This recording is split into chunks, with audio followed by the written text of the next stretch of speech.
Unfortunately, neither the experiments nor Bell's inequality and its more general forms explain what is going on. A 5D interpretation of quantum physics, however, just might explain it in terms of a higher dimensional classical physics, where concepts like realism, not to be confused with the philosophical idea, locality, and independence are all absolute, but only apply approximately in 4D. First off, a quick explanation of Bell's inequality at the heart of the matter. John Bell, in the 1960s, sought to clarify the debate between quantum physicists on what was going on when two particles are entangled and how that was different from everyday correlation. Einstein, Podolsky, and Rosen had started the debate in 1935 with their famous EPR paradox. Classical correlation is simply the ability to tell something about the probability of an observation based on some prior observation. If two variables are correlated, and you know one, then you can say something about the other. Bell calculated that if they did, then their correlation with one another would satisfy a particular inequality when measured repeatedly, to determine the probability. In order to come up with this inequality, Bell had to make two assumptions. Locality, that events are local, meaning that if something like a measurement happens, it happens in a particular place, not in many places or over a volume of space. And measurements are independent, meaning that decisions to make particular kinds of measurements are independent of one another. Bell concluded that the assumption of locality is violated and that the particles somehow communicate with one another. This allows for hidden variables to exist in the quantum world. Bell in particular was a proponent of Bohmian mechanics, which introduced non-local wave functions which guide particles and their hidden variables to violate the inequality. Bell saw his inequality as evidence of the guiding function. Others proposed, on the contrary, that there are no hidden variables at all, and the world simply does not exist in an objective sense. In this case, locality is upheld, but hidden variables disappear.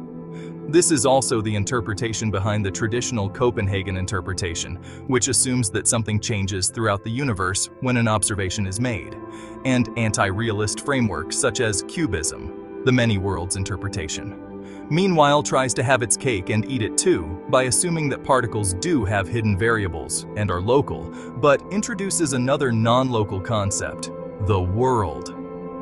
This is not unlike Bohmian mechanics in some ways, but without the single particle trajectory. Rather, all particle trajectories are allowed by having all worlds exist simultaneously, having sprung out of a single observation. Bell dismissed out of hand another possible source of the violation, that of independence. If you reject independence, the correlations between particles comes from correlations between experimenters themselves. This can only be true if it was all predetermined from the Big Bang in a sort of universal conspiracy.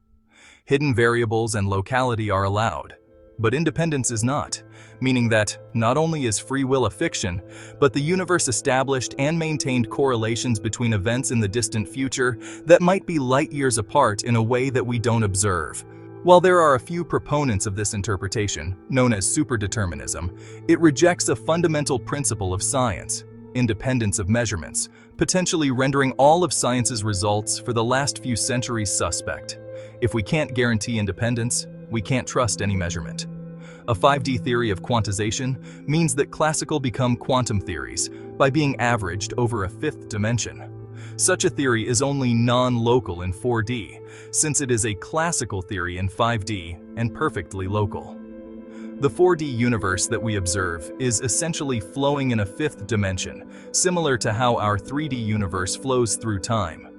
Each moment in the fifth dimension is a complete universe, both in terms of space and time, from Big Bang to heat death. Quantum physics happens because of fluctuations that happen in the fifth dimension. These fluctuations, taken in aggregate across the fifth dimension, form the wave function, but we only experience one 4D slice at a time, so never the whole thing at once. This is consistent with the way quantum measurements work.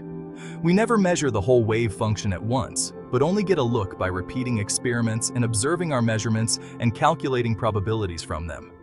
Now, while every event in the 5D manifold is local, independent, and contains real hidden variables, those variables communicate through the fifth dimension to influence one another, which gives the appearance of non-locality, or non-independence or realism, in each 4D slice.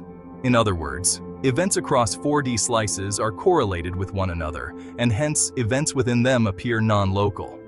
This never violates the speed of light in 5D, of course, but information has all the time in the world to travel through the fifth dimension from a point on one 4D slice to one on another.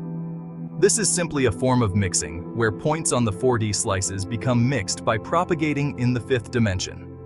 These violations don't happen in classical physics because, in the limit as fluctuations in the fifth dimension vanish, all the 4D slices are identical.